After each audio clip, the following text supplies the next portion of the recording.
I don't pray, I don't pray like I used to. I can't wait, can't keep waiting on you. Say something, just say something. Say something, just say something. I don't pray like I can't wait, can't keep waiting on you. Say something, just say something. Just say something, just say something.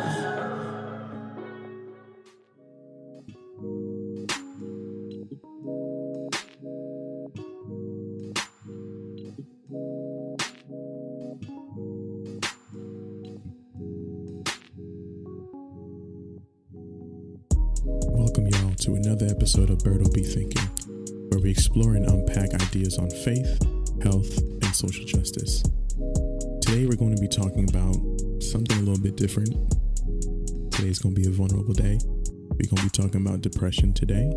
But before we begin, I just want to lay down a few disclosures. I'm not a professor. I'm not a therapist. I'm not a psychologist. My words should not be taken as gospel. They're simply my thoughts and opinions, and ultimately I want y'all to think for yourselves. Some days we'll have solutions to the problems we talk about, and other times we will not, and that's okay. So, for those who tuned in, last week we spoke about the coronavirus. We talked about just different aspects of it, what we've learned being in quarantine, what we've learned throughout these past couple of months, throughout this year almost, how to handle the virus and different measures that people are taking to combat it. And one thing that we spoke about last week or 2 weeks ago was how it takes a community, it takes a village to be able to combat this disease. We all need to do our part. We all need to play a role, and we all need to contribute.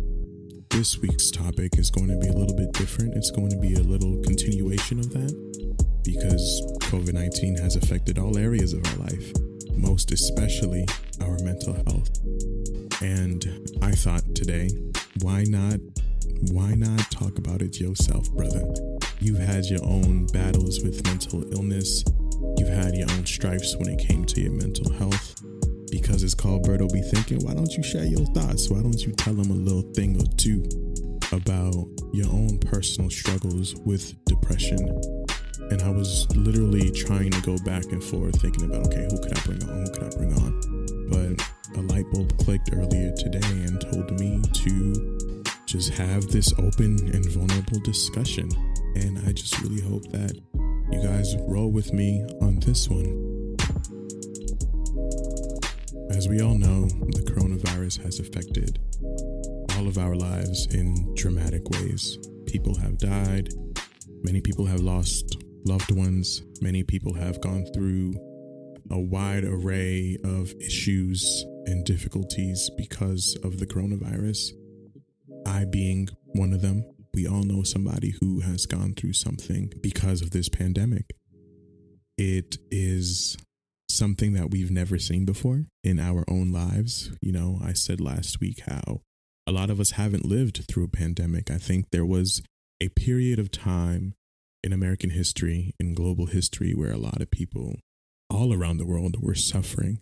We can think about the World War. We can think about Vietnam. We can think about all these things that were happening around the world in history, and look at a time where there was a global effort to combat something, whether it be hatred, whether it be racism, whether it be a foreign power, a foreign nation, whatever it might be, a disease. We haven't experienced that ourselves, even though it's been in the history books, even though we've seen it.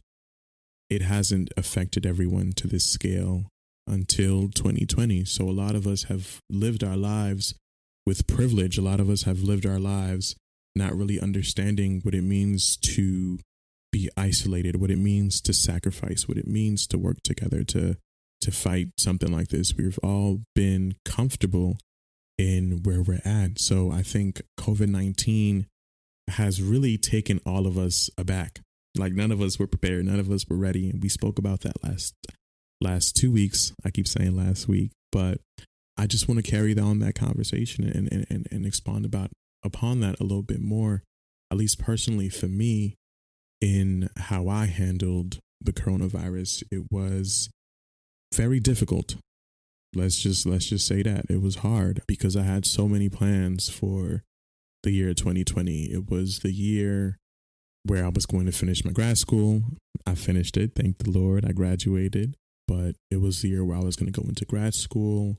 I had gotten called out of school, and that was the month of my birthday, right? And that day I had planned to have an art show. I had planned to invite everybody out. I had planned, to turn up with my family, with my people. But that didn't happen, right? All of my plans fell through.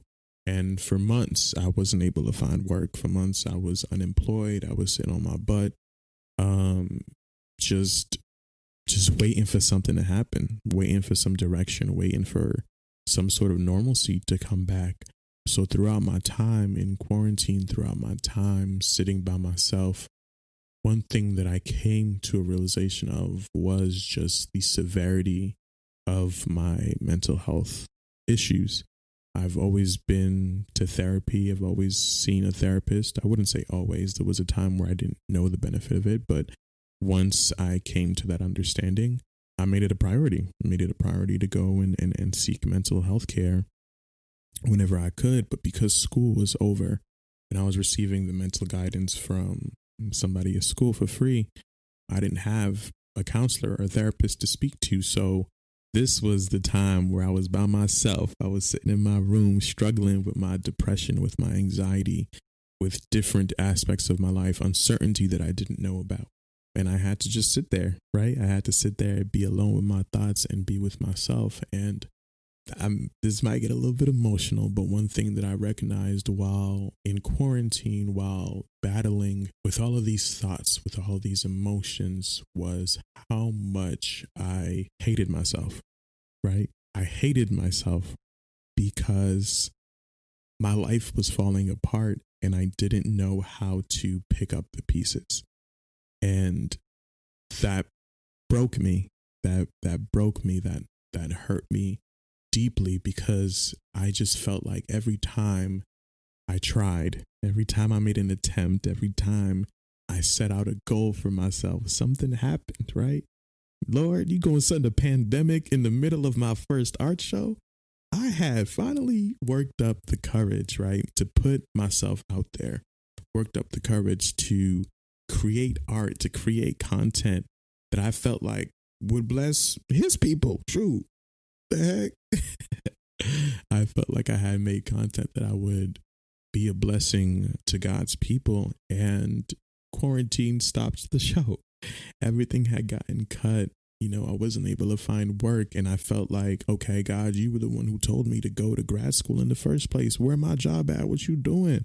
And everything was just falling apart, and I sat there, and the only person that I could blame was myself. I didn't know who else I could blame. I didn't know who else to turn to during that time. But in that moment, all of that anger, all of that resentment, all of that frustration was directed to me, simply because I felt like I had to have it all together.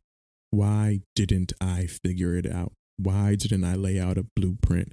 Why didn't I get my money up? Why didn't I, do this? Why didn't I do that? Like really just upset with myself throughout that time, always waking up and failing and falling, having aspirations, having goals, but feeling like you can't do anything because you're so depressed, right?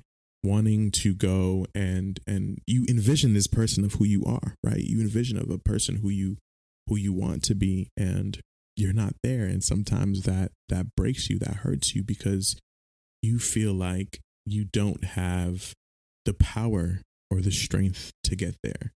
And that felt like a blow. That felt like a shot. It felt like, God, you're asking me to do all these things. People around me are expecting so much of me. My parents invested all this money into my education, and look where I am. I'm still unemployed. I can't find anything. You know, my friends expect me to be cheerful, to give them a good word, to help them out. And yet I'm here, I'm depressed, I need help, I'm asking for it. And then when I think about just even my expectations that I feel like were placed by God, I couldn't achieve them, right? Days where I would wake up and I would fall into sin, I would be so upset with myself, just saying, look, Berto, like, you call yourself a Christian, look what you did. You fell, you messed up, you failed, you dropped the ball once more. You don't deserve to be here. And I think that that's the biggest joy killer, man, is when we sit here and we focus on all of the things that we should have done, but we couldn't do, but we didn't do. And a lot of my own personal mental health issues stem from the fact that I felt like I was imperfect.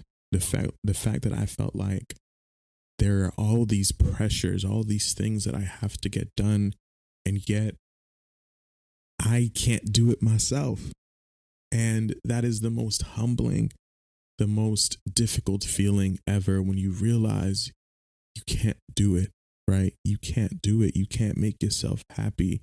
You can't pick yourself up and have the motivation to keep pushing. You can't get up out of bed when you say you want to. You say you want to eat right, but hey, it's hard, man. It's a pandemic. And that was literally my excuse for everything, is just that it's a pandemic. And I could only imagine how many people were going through similar situations.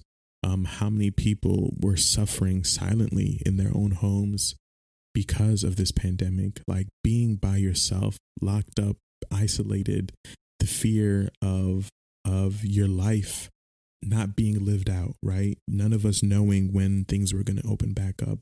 And in addition to that, we have all of these things that are happening around us to the people that we care about. It hurts, right? I can only imagine the amount of mental toil and stress that people felt during the pandemic, because we felt like we all had to figure it out on our own. We felt like we had to have it all together. Because we felt like we had to have it all together, that also leads to just deeper depression, deeper self-loathing, deeper hatred of self, because we're seeing how things are crumbling around us, but then we're also noticing how we can't do anything about it. And just that sadness kind of sort of compounds. And I know during that time, I allowed myself to get caught back up into like a porn addiction. I had quit smoking a little bit while back, started it back up during quarantine, simply because like just the constant pressure in my mind to be a go-getter, to go out and get it, to make something of my life when nothing was panning out, led me to go out and just to do things that I wouldn't normally do.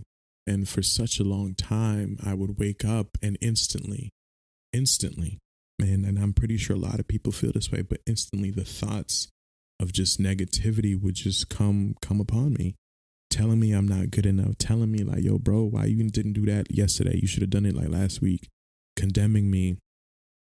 Just negative thoughts. I wish I could put them into words, but just a whole lot of negativity hitting you from the beginning of your day. And for a long time, I had no solution. For a long time, I had to just sit in that hatred, because I wasn't what everyone wanted me to be. And that was the biggest blow, is when you don't know why you were put on this earth. We are social beings. We get our joy and our satisfaction from being with others. Not all the time, but a lot of the times humans require that social interaction. And for a very long time, my own personal struggle when it came to my relationships came from the fact that I felt like if I didn't meet a person's standard, then I wasn't worthy of their love, right? And what I meant by that was if I didn't meet your standards, I thought that I was unworthy. A lot of the things that I thought about life, I had derived from watching other people. I had gotten a lot of my values and the things that I learned through watching other people rather than coming to those conclusions for myself. So if somebody said my art was trash, I would believe them. I would say, oh my God, that's so trash. When people would tell me, okay, Berto, you can't do this, I wouldn't do it. If people told me that, okay, Berto, you can go and do this, then I'd go out and do it. Just really requiring the validation of man to get my life together. And I think for such a long time, when you live on man's terms, when you live on their standards, when you think about their values and the things that they have to say more than you think about what it is that you're trying to do and what it is that God is calling you to do, you start to get drained, man, because you're trying to please everybody. You're trying to please everybody and they mama and they cousin and they uncle and they grandmama. Like you literally out here trying to please everyone. And it was a very difficult experience for me growing up and I would just do it naturally. You know, I would just get so used to just people pleasing that I would turn myself into whoever or whatever simply because I wanted to be loved. You know, no one loved me just because I was me. People rocked with me because I had the fly clothes, right? People rocked with me because I was funny. People rocked with me because I lost weight, you know, like all of these things. Like, no, I haven't had experiences with people where it was simply, you love me simply just because, right?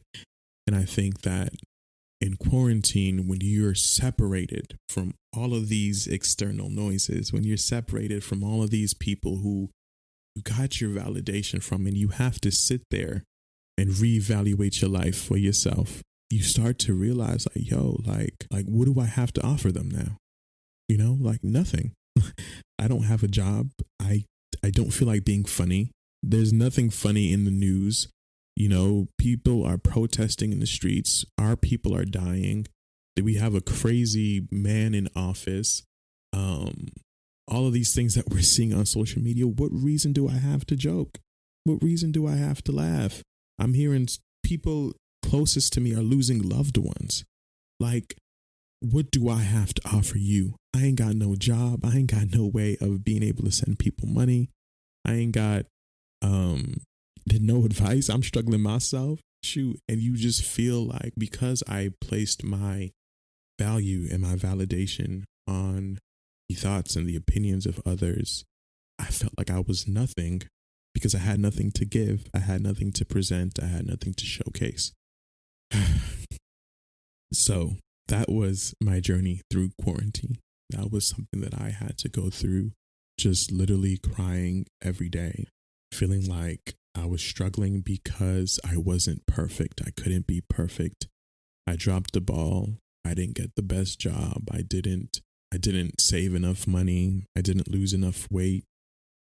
And I was just so far from who I wanted to be and who society wanted me to be and who I felt like God wanted me to be.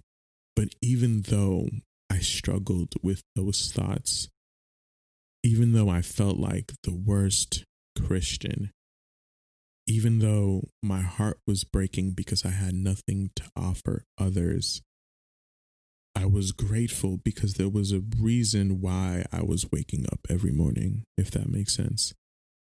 You don't realize that in the midst of it.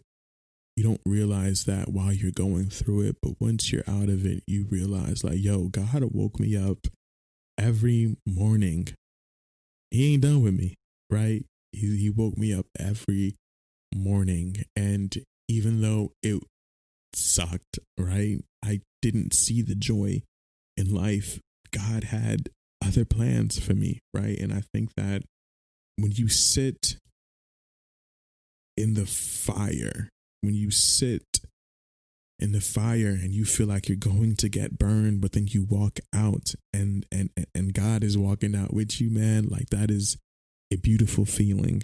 What I mean by that is I didn't see a way out. I thought that I would always be a slave to the thoughts and to the opinions and to the words of others. Everything around me showed me that, Berto, you ain't got nothing going on for you. Things are falling left and right. The economy is crippling. Black lives apparently don't matter in this country. Healthcare is trash. If you get sick right now, you ain't got it. Just so many thoughts in my mind, so many things in my life that can make me get down, right? It made me feel unvalued and made me feel like I had no purpose or no role or no position on this earth. And for such a long time, I valued my life based upon what other people thought about me. And to sit in a room for months by myself, having to plan my life by myself, having to send out cover letters and resumes talking about myself, really taught me to look at myself, to look at me, to stop looking at what they think, to stop looking at what they say, to stop looking at what happened in the past, but to look at where I am right now, to give God glory for where I am right now. Yes, I may be struggling, right, with smoking right now, but I'm alive, but I'm still here, but God is still faithful, but he's still in my life. I can still pray. I may have eaten this thing that I wasn't supposed to, but that don't take the value away from me. It doesn't. And I think that during this time of 2020, the year of the pandemic, the year of COVID-19, when our lives are being flipped upside down, when our values are being changed, when our mind is being renewed and we're having to think differently, a lot of our perspectives on life have to change. We can't keep going the way that we went before. We can't keep putting our value, our livelihood on man, on what's going on around us, right? Because even if we are broke, even if we're unemployed, even if we are overweight, even if we're afraid and we're scared, there is still value to who you are as a person. And I think that in those moments where I hated myself, where I struggle with finding value in who I am, I had to remind myself that there was worth in not what I did, but who I am. There is value in that, in not what I've done, but simply who I am. God loves me simply because I am me, right? And it don't matter. It don't matter what I got, Brad. You feel me? It don't matter what other people think about me. It doesn't matter that I don't fit the picture, or I don't fit their agenda, or I don't fit the criteria. It doesn't matter. All that matters is that I am alive. I am breathing. I am talking. I'm walking. I'm laughing. I'm praying. I'm crying, right? Humanity, the essence of humanity is to be. We're going to experience these emotions. We're going to have loss. We're going to feel these feelings about ourselves, but that's okay. That's okay. We have to be. We have to give ourselves that space and that room to be, to say, yo, this is whack. This is trash. Life is trash right now, God. Life is trash right now, bro. To be able to go to one another and say, yo, it's hard. I don't got it right now, dog. I don't got it. And to be okay with that, to not be pressured by somebody else, to feel like for them to listen, that you have to be okay. We're human, and we forget that all the time, right? COVID-19 reminded us of that. We're human. We will be here today and gone tomorrow. We may build skyscrapers that reach the heavens. We may create self-driving cars. We may gain millions and billions of dollars in wealth. We may stand on top of Earth's mightiest throne. But at the end of the day, we are human beings who fail, who falter, who mess up, who struggle. And I really pray that we give each other grace, that we allow one another to be human, to make mistakes, to say sorry, to say thank you, to say I love you. These are all feelings and emotions and things that make us human. It's okay to not have it all together. It's okay to not have the pieces. It's okay to have the experiences that you had.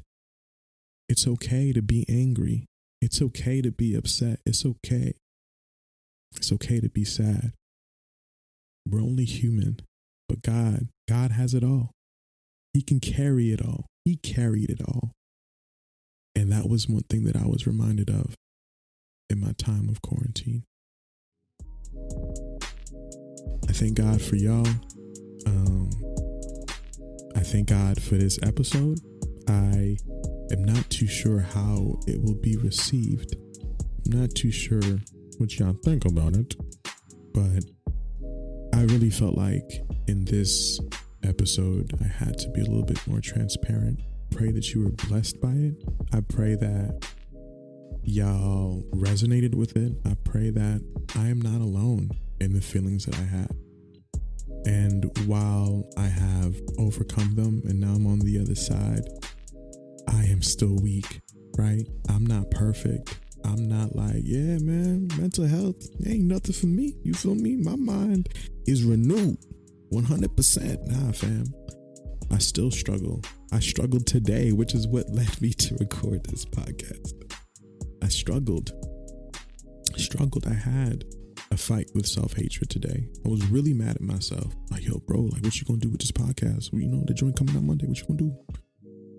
So I just wanted to take this time to just be human with y'all and give y'all the space to be human and to encourage and remind y'all that it's okay. It's okay to not have it all together. It's okay to not have it all figured out. We're only human. All right, y'all. Thank you for joining me on Berto Be Thinking. I'm so grateful to have y'all in my life. I'm so grateful for the opportunity to be vulnerable with y'all. Thank you for joining me, and thank you for thinking it through. Bye-bye.